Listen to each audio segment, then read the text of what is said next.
vamos a pasar a las afecciones estomatológicas en niños a partir de los 6 años. Dentro de la etiología desconocida o multifactorial nos encontramos las úlceras aftosas recurrentes, a la queilitis angular y a la pericoronaritis. Úlceras aftosas recurrentes, ¿sí? Es una de las cosas más frecuentes que vamos a ver en niños.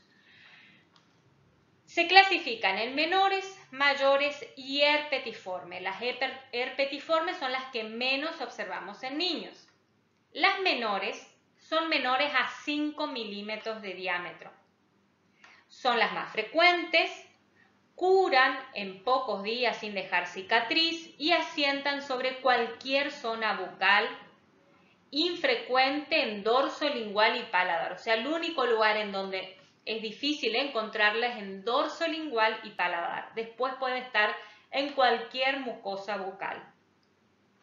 Las mayores son mayores a 1 centímetro, son más dolorosas y profundas y se producen generalmente en menor número. También tienen cualquier localización, pero es más frecuente en labios y paladar blando. El tiempo de curación también es más largo, ¿sí? Curan en 10 a 30 días y pueden dejar cicatriz. Las herpetiformes tienen entre 1 y 2 milímetros, son pequeñitas, pero forman racimos. Gran número de lesiones agrupadas y el periodo de curación es intermedio, entre las dos, digamos, entre 10 y 20 días. Y pueden dejar cicatriz. Pero estas son las menos frecuentes en niños. Entonces, la más frecuente que podemos encontrar son las menores.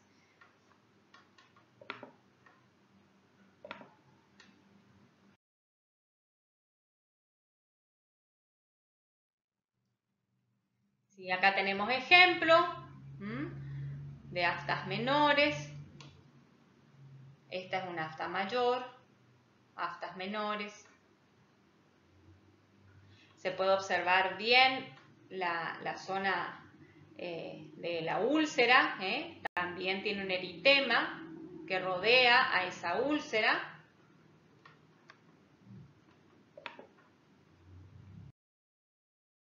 Dentro de factores predisponentes podemos tener hormonales, inmunológicos, nutricionales, dietéticos, estrés. Todos estos son comunes en niños, ¿sí? Y más aún actualmente. Pero lo que es muy importante indagar es si no es secundario a otras enfermedades de base, como ser anemias, déficit nutricionales, afectaciones gastrointestinales, neutropenia, HIV, inmunodeficiencias, leucemia, porque antes de realizar un tratamiento con corticoides hay que tener en cuenta que si tienen una causa desconocida o es secundaria a estas afecciones, por más de que le apliquemos la terapia no va a funcionar y estamos enmascarando el caso y retrasando el diagnóstico definitivo. El tratamiento local puede consistir en recetar una Orabase, ¿sí? Que es el ungüento que hablábamos, que nosotros podemos pedir que nos elaboren, que hace como una película protectora sobre esa mucosa que está ulcerada. Entonces vamos a pedir que en ese ungüento, que como hablábamos en la úlcera de Rigafede, solamente era Orabase, no poníamos nada más. Pero acá en aftas podemos agregar algún anestésico tópico como la silocaína al 2% o algún corticosteroide, ¿sí? Para disminuir la inflamación que se está produciendo, triamcinolona o propionato de clobetasol, ¿sí? Pero siempre que pongamos un corticosteroide es importante algún antimicótico para que al disminuir las defensas en esa zona no se nos colonice con una cándida. Entonces, esta es la forma en la que nosotros realizamos nuestra receta, ¿sí? Bien detallado cada uno de los pasos. También es es importante indicarle al paciente que se debe higienizar con un hisopo suavemente y aplicar 4 a 6 veces por día, no ingerir nada por 30 minutos para que actúe bien y esto realizarlo durante 10 días o hasta la próxima visita de control. Para evaluar si es afta o aftoide, vamos a ver primero el asentamiento. Si es en mucosa queratinizada y hay gingivitis, lo relacionamos con una gingivostomatitis herpética aguda. Si asienta en labio, con un herpes. Si es un afta oral propiamente dicha, tenemos que ver si son menos de 3 brotes por año o es un afta menor. Entonces tratamos el síntoma con anestésico y antiséptico para que no haya una infección sobreagregada. Si es un afta mayor y se produce más de 3 brotes por año, ya tenemos que, y no hay un traumatismo que esté asociado a este afta mayor, ya tenemos que evaluar un compromiso sistémico al paciente. Entonces lo vamos a derivar para evaluar ese compromiso sistémico. Si el paciente está en tratamiento de alguna enfermedad de base, ahí sí vamos a ayudar a la cicatrización con alguna terapia local, con corticoides, como expliqué, lorabase, ¿sí? Pero si hay fracaso, esto hay que seguirlo también y sigue teniendo brotes, derivar nuevamente. Si el afta se produce por algo traumático, tenemos que eliminar el factor causante y controlar a los 7 días que efectivamente disminuya el afta. Y ayudar con un tratamiento sintomático con anestésico y antiséptico. Este es un ejemplo de úlcera traumático por un agente químico, como por ejemplo el formocresol, que es el que ustedes utilizan en pulpotomías para fijar. Por eso es tan importante la utilización del aislamiento absoluto en estas técnicas y de tener total conciencia de lo que yo hago con ese algodón embebido en formocresol. Tocando únicamente el labio o la mucosa o la porción de la piel perioral, nosotros podemos producir esto.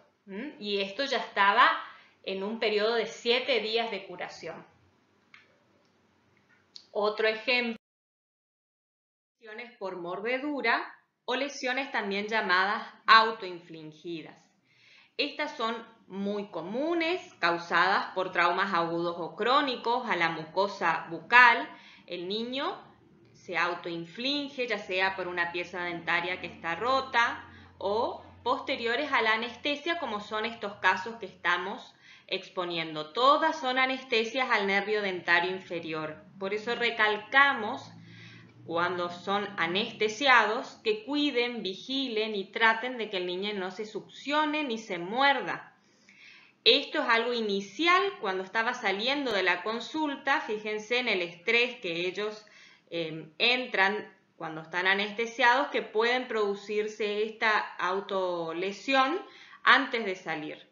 Cuando se va sobreinfectando y pasando los días, toma tamaños mucho más grandes, ¿sí? y se inflama toda la zona perioral.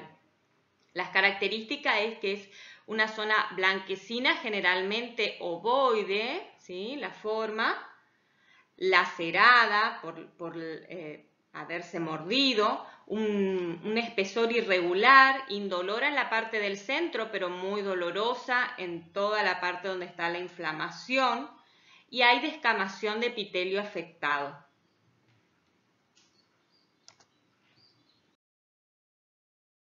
Es una inflamación de los tejidos blandos que está asociada a una pieza dentaria, a una corona de una pieza dentaria, y está parcialmente erupcionada esa corona.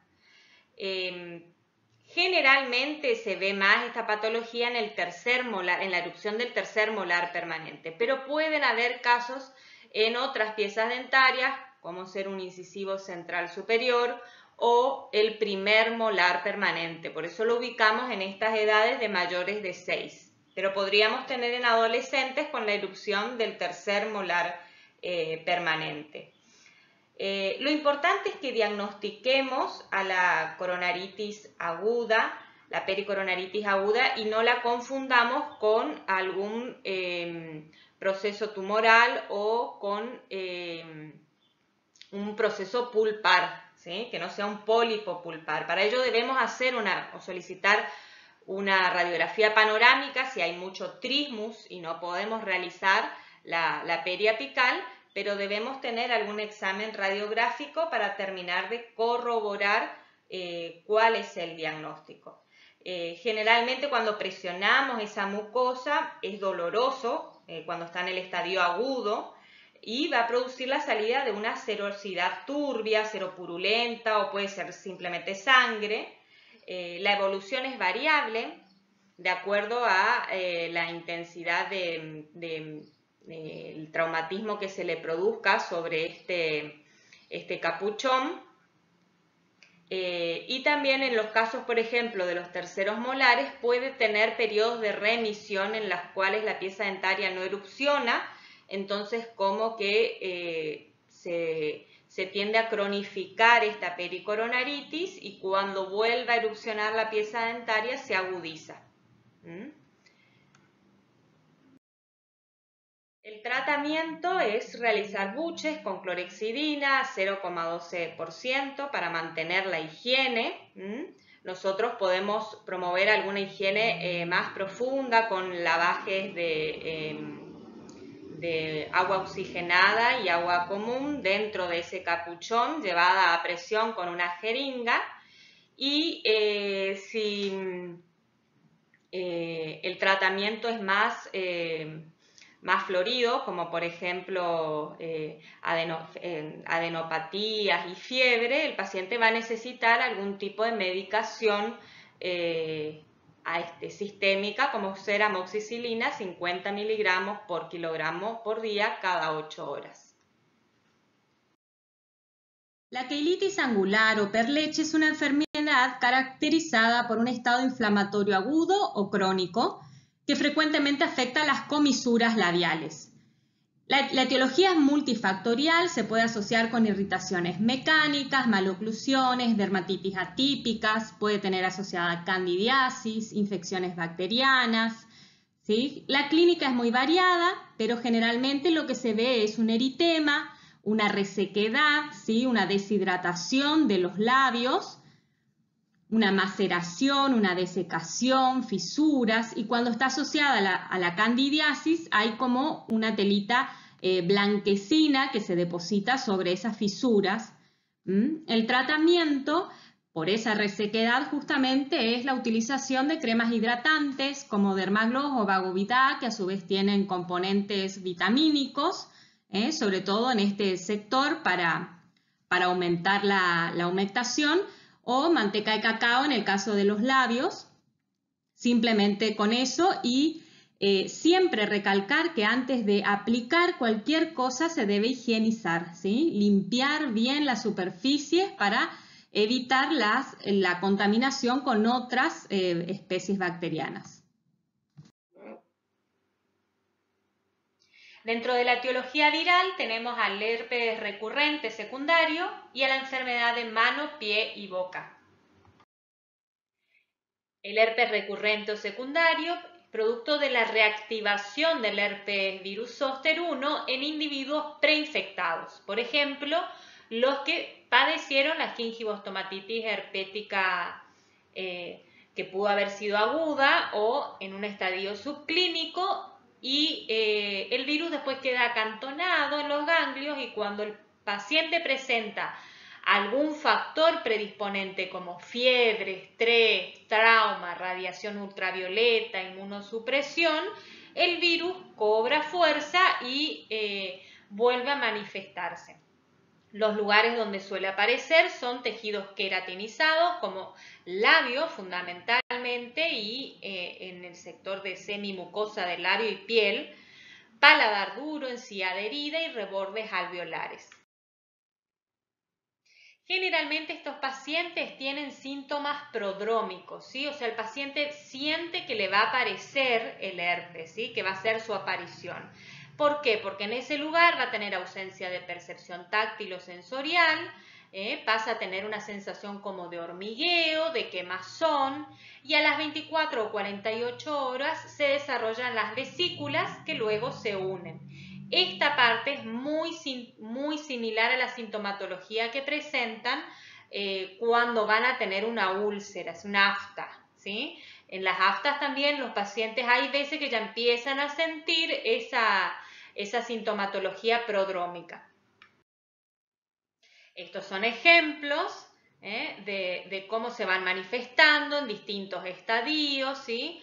Ya cuando tiene un contenido seroso, estas son las vesículas recién iniciándose, luego se rompen, acá también hay vesículas iniciándose y con todo el eritema alrededor, son múltiples vesículas. Para marcar que es la forma más común del herpes recurrente, eso sería algo que tenemos que remarcar, que es la forma en la que más se visualiza al herpes recurrente. Los pródromos, tener en cuenta lo que nos relata el paciente, y la formación de vesículas múltiples que luego se rompen y forman las costras que vimos antes. Se localiza en semimucosa del labio y piel adyacente al labio, ¿sí? Puede extenderse hasta la piel. Curan 7 a 10 días. El tratamiento será sintomático, controlando los posibles factores desencadenantes, no tocar las lesiones para no producir la ruptura de las vesículas y autoinocularse, y la colocación del antiviral, como habíamos dicho, tiene que ser dentro de las 24-48 horas de la aparición del primer síntoma, ¿sí? Si no, ya se desencadenó el ciclo y por lo tanto va a durar de 7 a 10 días. Derivar en los casos de pacientes inmunosuprimidos o pacientes con recurrencias múltiples. Enfermedad de mano, de pie y boca es causada por el virus de Coxsackie A16, es una familia del miembro de las familias de enterovirus. Se puede contraer si se entra en contacto directo con secreciones de nariz, garganta, saliva, líquido de ampollas o las heces de una persona infectada. O sea que tiene que ver también con la higiene y el lavado de manos. Es más contagiosa dentro de la primera semana de estar incubando la enfermedad. ¿Cuáles son las características de esta enfermedad? Van a tener llagas parecidas a ampollas en mano, en pie y en boca. Entonces, como dijimos, es proveniente del Coxsackie A16 y enterovirus 71, es epidémica en verano u otoño, la vía de contagio fecal-oral y hay una falta de higiene. La incubación dura de 3 a 10 días y se da, como dijimos, en niños menores a 5 años. Estas son las manifestaciones en la mano, las vesículas con un eritema alrededor, en la piel, entre los dedos, ¿sí? Y en la boca. Vamos a tener estas pequeñas lesiones ampollares. Dentro de las manifestaciones clínicas podemos tener bucales y generales. Las lesiones bucales y en las manos siempre van a estar presentes, ¿sí? Esas vesículas en manos y en boca siempre van a estar presentes. Vesículas múltiples que se erosionan rápidamente, ¿sí? Dejan un tejido erosionado. Piel, vamos a tener manchas rojas que evolucionan a vesículas, pero no se forman costras, ¿sí? No hay ningún líquido que se forme costra posteriormente. No es común, pero pueden aparecer lesiones en otras zonas cutáneas. Esta es una de las lesiones que se puede visualizar en el pie y en la mano, bien delimitadas por un eritema. Y generales, dolor de garganta, disfagia, fiebre, astenia, anorexia y náuseas. Pasamos ahora a las afecciones estomatológicas que vamos a visualizar en los adolescentes. En la adolescencia, dos enfermedades que tienen mucho que ver con el sistema inmunológico del adolescente es el afta y el eritema multiforme. De aftas ya hablamos, así que ahora pasaremos a eritema multiforme. El eritema multiforme es una enfermedad mucocutánea de etiopatogenia desconocida. Se cree que es una reacción de hipersensibilidad. El 50% de los casos se puede establecer la causa del proceso. Infecciones de herpes virus o drogas pueden estar relacionadas. Adolescentes o adultos jóvenes son los que más frecuentemente están afectados y dentro de ellos el sexo masculino. Es un desarrollo agudo el que tiene y puede ser recurrente, como el caso del herpes. Dura aproximadamente entre 3 a 4 semanas hasta su resolución. El eritema multiforme lo podemos clasificar en menor, que está localizado en piel y mucosa oral, y mayor, que está generalizado y puede afectar hasta 2 mucosas o más.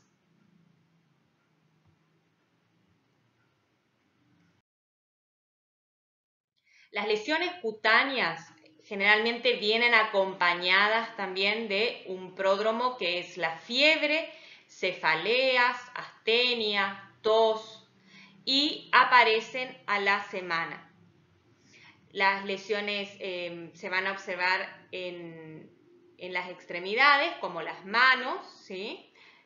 Son variables. Las lesiones, de ahí es el término de multiforme, pueden adquirir muchas formas. Se presentan manchas rojas que en el centro se desarrollan pápulas o placas y anillos concéntricos. Esto es algo característico de la lesión, es una lesión en diana se llama. Y el centro puede encontrarse necrosado. Las lesiones en diana o iris son patognomónicas de esta enfermedad.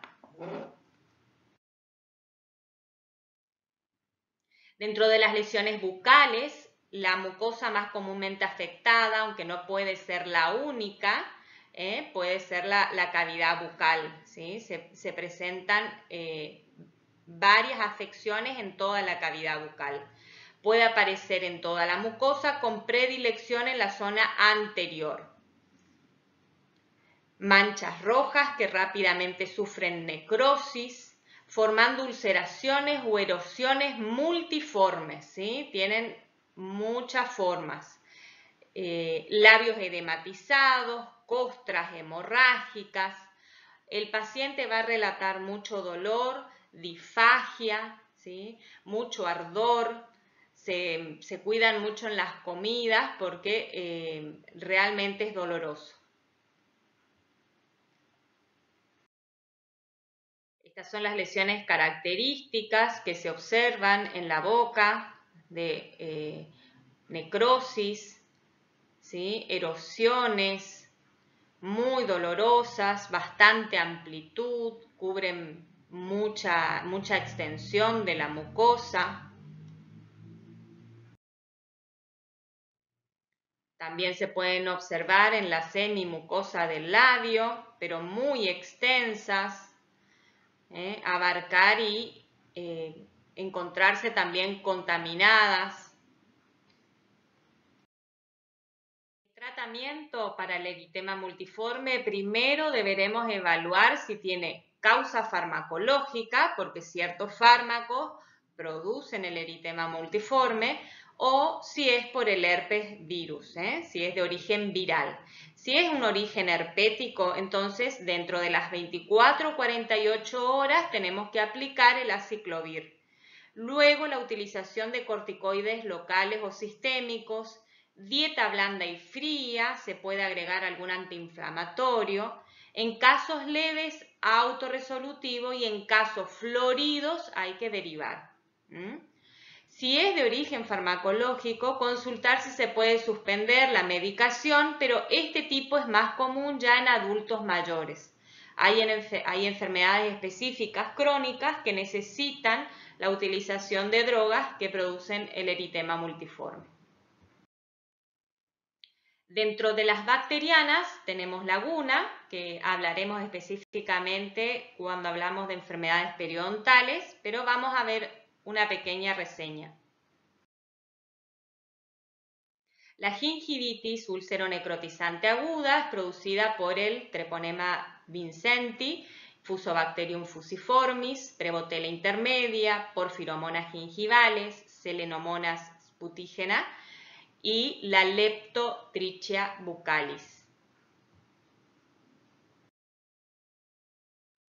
¿Cuáles son los factores colaboradores? Inmunosupresión, mala alimentación, mala higiene oral, gingivitis o pericoronaritis, estrés, trauma y HIV.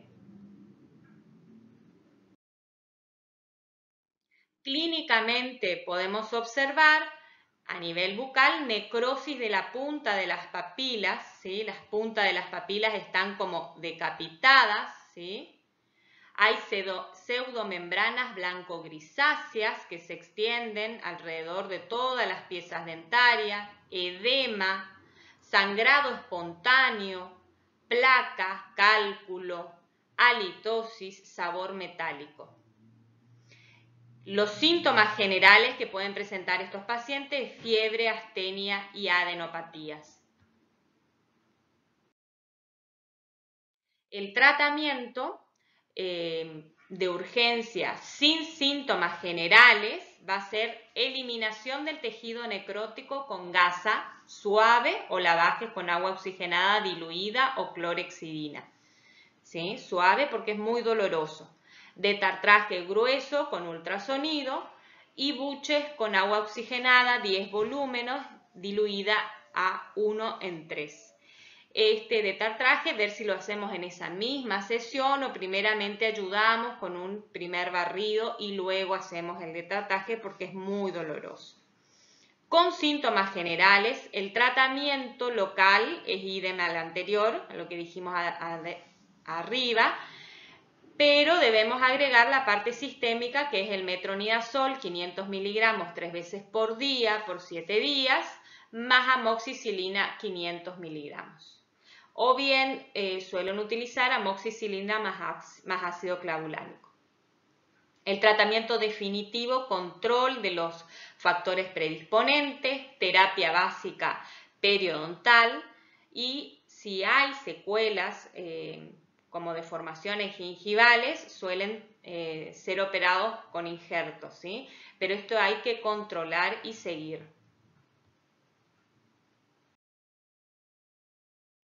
La candidiasis pseudomembranosa es una pseudomembrana de color blanco amarillento o aspecto de leche coagulada.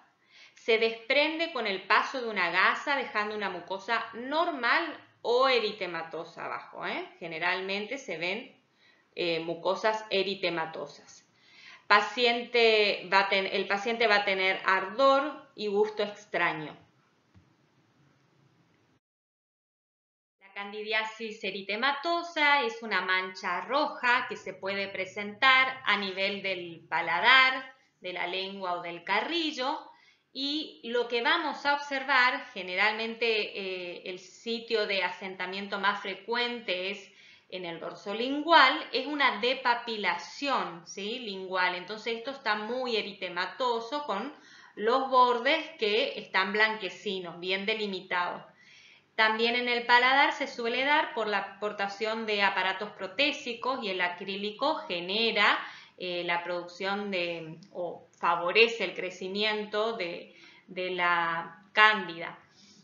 Tanto en la candidiasis pseudomembranosa como en la eritematosa, como habíamos nombrado, el tratamiento es a través del uso de la nistatina. Ya en chicos más grandes se utilizan de 400.000 a 600.000 unidades internacionales cada 6 horas, siempre higienizando previamente y si es por portación de aparatología, también debe ser bien higienizada el aparato. La candidiasis angular es cuando se coloniza la queilitis perleche, por ejemplo, se coloniza de cándida. Hay eritema, escamas y fisuras a nivel de las comisuras.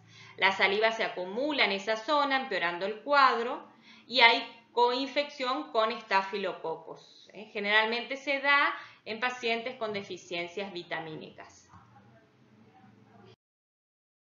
Para el tratamiento de las candidiasis no solo es importante realizar un tratamiento antimicótico, sino también ver los factores predisponentes para que el paciente no caiga reiteradamente en la misma afección.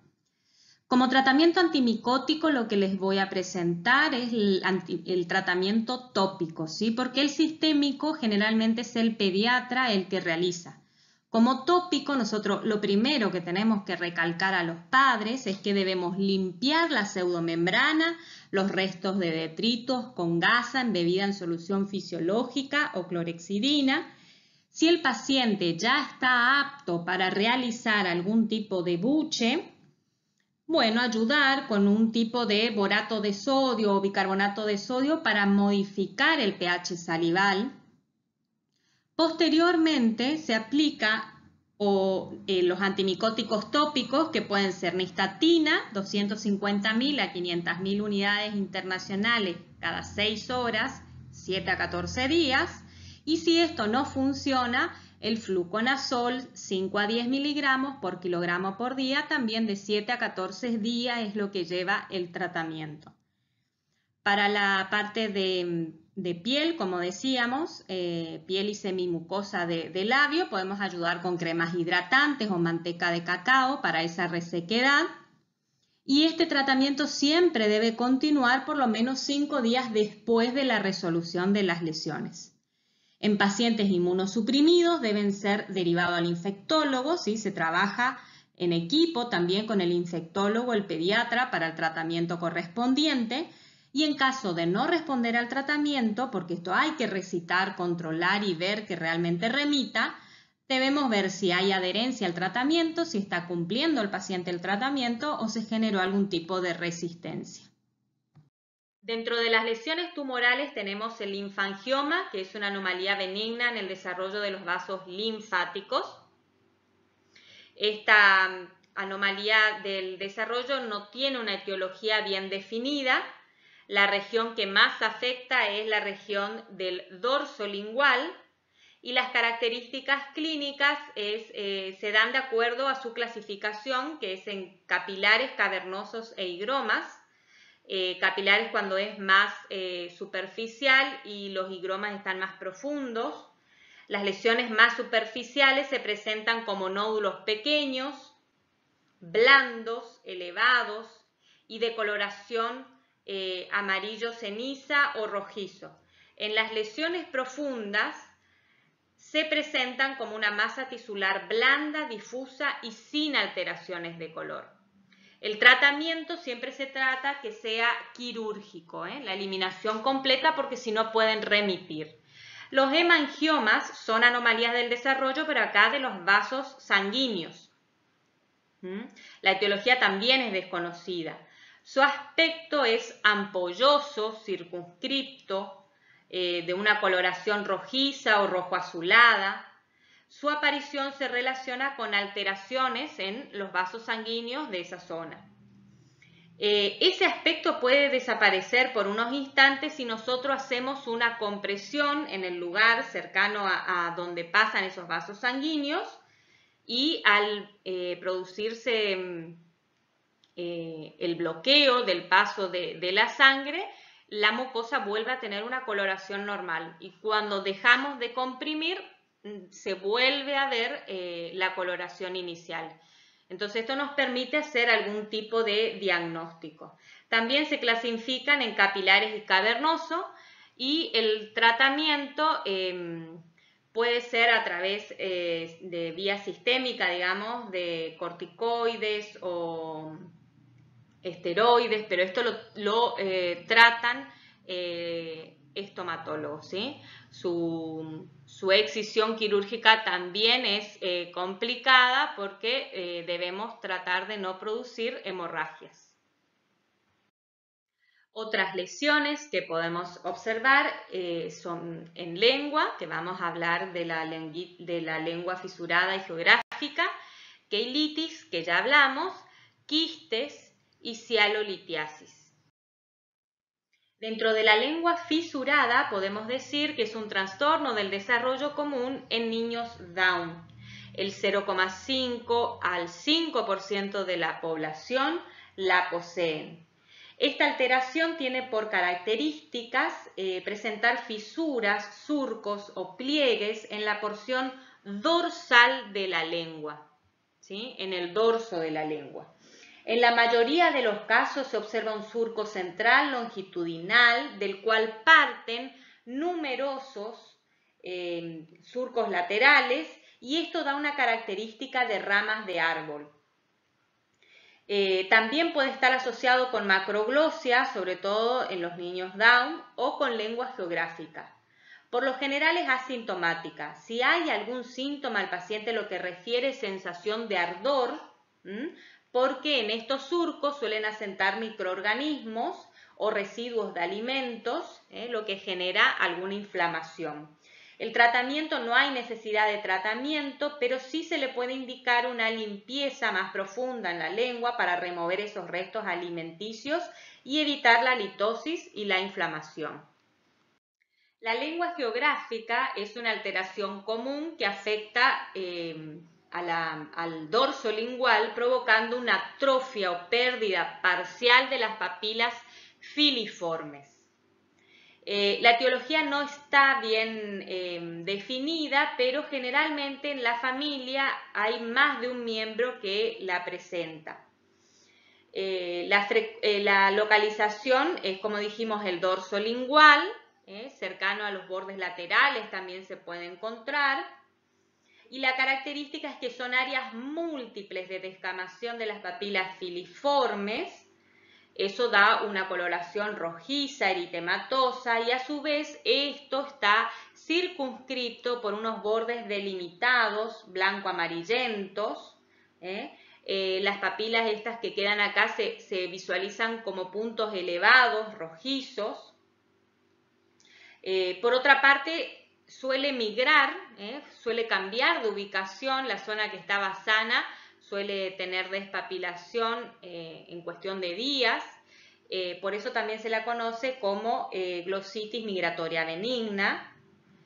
Generalmente no hay sintomatología, si hay alguna sintomatología es de dolor como ardor, sobre todo cuando ingiere alimentos ácidos o condimentados.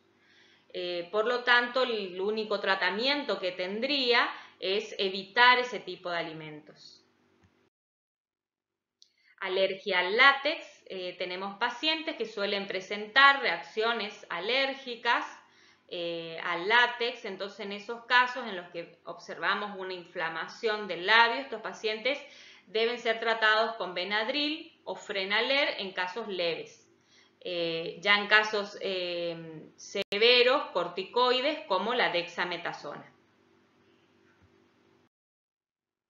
En cuanto al quiste traumático, es denominado también quiste óseo solitario. La localización es en maxilar inferior, generalmente unilateral, no tiene predilección por sexo, puede causar expansión de las tablas óseas en un 25% de los casos. El diente generalmente que está relacionado a este quiste está distal, algunas veces puede producir algún dolor y reabsorción radicular y su tratamiento es quirúrgico. Del quiste traumático, la zona a nivel radiográfico va a estar bien radiolúcida, ¿sí? Es unilocular, no tiene división dentro del quiste, bien definido, con un borde delgado, esclerótico, ¿sí? Lo que habla de un crecimiento lento que festonea entre las raíces de los dientes. El quiste dentígero se forma alrededor de un diente que se encuentra impactado. Puede ser expansivo, destruyendo al hueso que rodea. Radiográficamente presenta una imagen radiolúcida unilocular. ¿sí? También su indicación es la extracción del quiste con todas las piezas dentarias que se encuentran relacionadas a ese quiste dentígeno.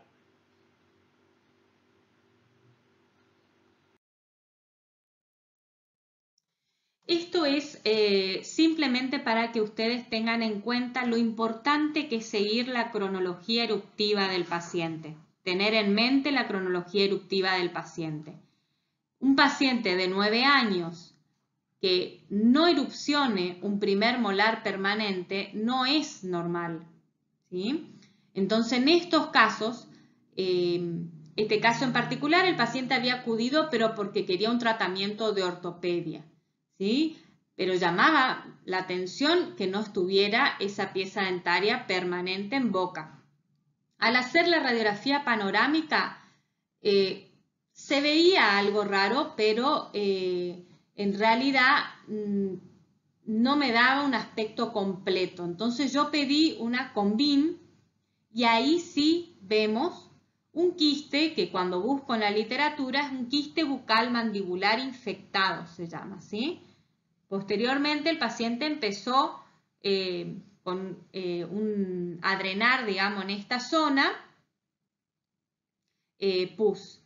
Y el otro molar estaba presente, entonces eso era lo que más llamaba la atención. Y este quiste no solamente que no permite la erupción, sino que lo desvía la erupción de este primer molar permanente. Se hizo un tratamiento con cirujano, ¿sí? Para hacer una marsupialización, porque a este quiste lo que se trata de hacer es liberar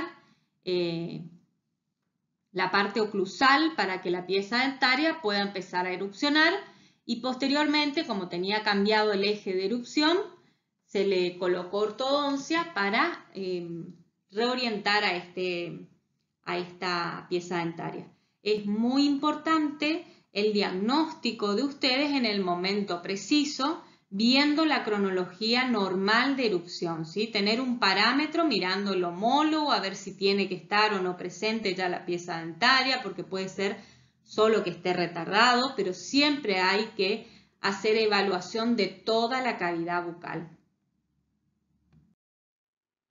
La cialolitiasis es una formación de cálculo, una calcificación dentro del sistema ductal de la glándula salival, ya sea las glándulas submaxilares y sublinguales o la parótida. Se va a observar a simple vista el aumento de tamaño, ¿sí?, de la glándula por la obliteración de la salida de la saliva. La cialolitiasis nosotros la vamos a diagnosticar no solo con medidas de palpación, ¿sí?, a nivel de donde se encuentra la glándula salival, sino también radiográficamente. El paciente nos va a relatar que, por ejemplo, antes de la ingestión de alimentos, cuando hay olores de alimentos que a él le gustan, precede una salivación abrupta en el paciente. Entonces, esa salivación aumentada, que no puede ser eyectada hacia la cavidad bucal, genera dolor por la presión que genera esto, ¿sí? Entonces, eso van a relatar ellos, ese tipo de dolor es el que van a relatar. El tratamiento también es extraer ese cálculo en los casos que son grandes, si no hay medios que a través de la palpación, cuando están bastante superficiales, se los puede ir eliminando. La bibliografía con la que nos basamos, ustedes como sabrán, la cátedra hace una recopilación de varios lados, no solo de los libros, sino también de la evidencia científica más actual que se puede encontrar en los papers.